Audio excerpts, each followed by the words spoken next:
I started HR Alliance about 7.5 years ago with the intent to help small to medium-sized businesses within their HR. So I've been a Christian my entire life, and I would say most of my life I've been a believer. And most recently, within the past probably 4 years, I've been a follower. So the business started, like I said, 7.5 years ago, and we always had biblical principles because I always knew that I was working for the Lord, right? Everything that I did was working for the Lord, and so I would represent and show up that way. But I never was bold in bringing that into my business, nor was I bold in bringing it into the workplace, especially in HR. In HR, we get the opportunities every single day to help people, to love on people, to have compassion for people, or we have the opportunity to shut people down, to close people off, to push them away, to make it hard on them. And certainly we choose the former versus the latter. We want to love on people. We want to lift them. We want to serve them. We want to walk alongside them, help carry some burdens. People want to come to work in places where they feel like they're loved and cared for, it's compassionate. They feel like they're a family. They feel like they belong. They feel like they have a sense of a place and a sense of worth.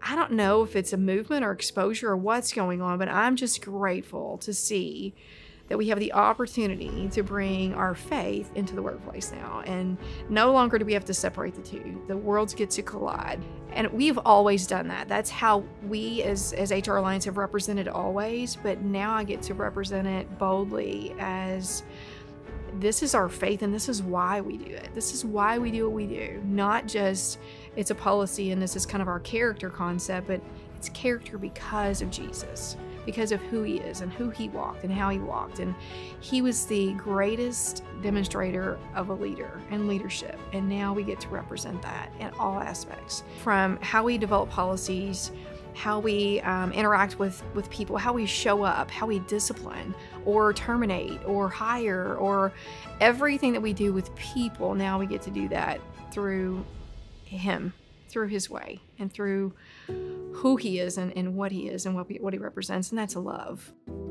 It's just an opportunity to share love and grace and mercy about who he is and what he is. And most people, in my experience, they do want to be heard. They want to be seen. They want to be loved. They want to be cared for.